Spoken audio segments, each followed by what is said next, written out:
Well, with me here in the studio is Bozogmir Sharafeddin, who is with Persian Service, and Darius Bazargan from the BBC's Persian Service also.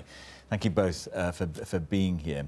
Darius, if I could start with you, because you produced this item, you watched it. I mean, the mechanics of this footage, I mean, where does it come from? How were you able to confirm its credibility, that kind of thing? Well, the story starts with a cameraman called Hadi Bakhbani, who's an Iranian and has some ties to the regime, we think, because he managed to get embedded with what seems to be the Quds Force, the elite overseas arm of the Revolutionary Guards, which is not just for anyone to get access to.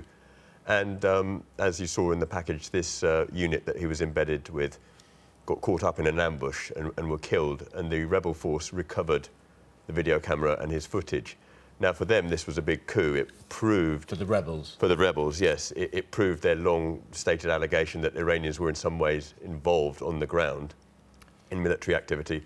They burned their logo onto this footage and put it on the internet. Which is that what we see? We're looking at it now, That's actually. right, yes, okay. in the top left-hand corner of the screen, and put it out on the internet. And through contacts, including through a Dutch channel where I've got friends, we made contact with the rebels and got access to the full rushes. I mean, what's interesting about the fact that there was somebody embedded with the Revolutionary Guards taking these pictures? I mean, we're using it to show Iran's involvement.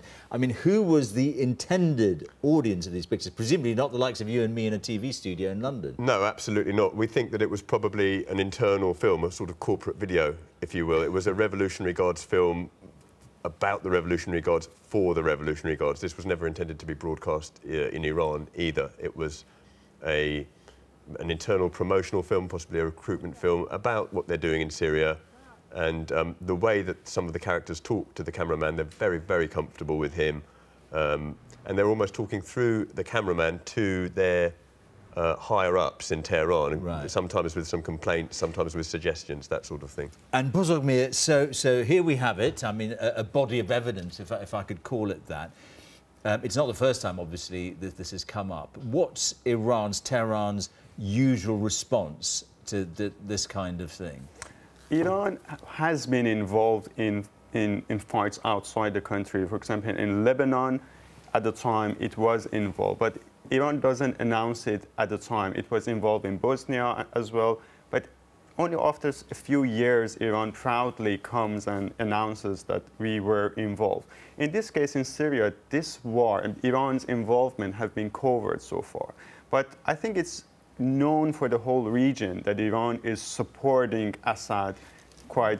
But this footage, and I'm sure you'll agree, I mean, that's why you're here, shows more than just support. It's not, you know, it's not the military advisors that Tehran usually habitually talks about. I mean, these are people getting stuck into the conflict. Exactly. So I think the significance of this footage is that for the first time we see Iranian soldiers in Syria. And by Iranian soldiers, we mean Revolutionary Guards.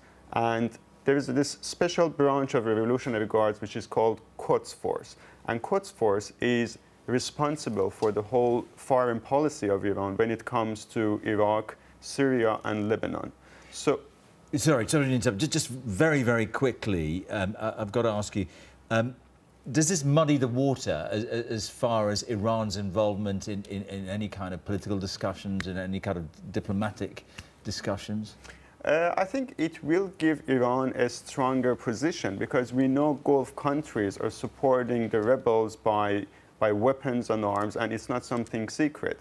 And I think Iran, by showing that we are by the side of Assad, and because Iran created a significant change in the battleground, because Iran, by military advice, we will show that in this film, that they helped the Assad to turn the tide of the war.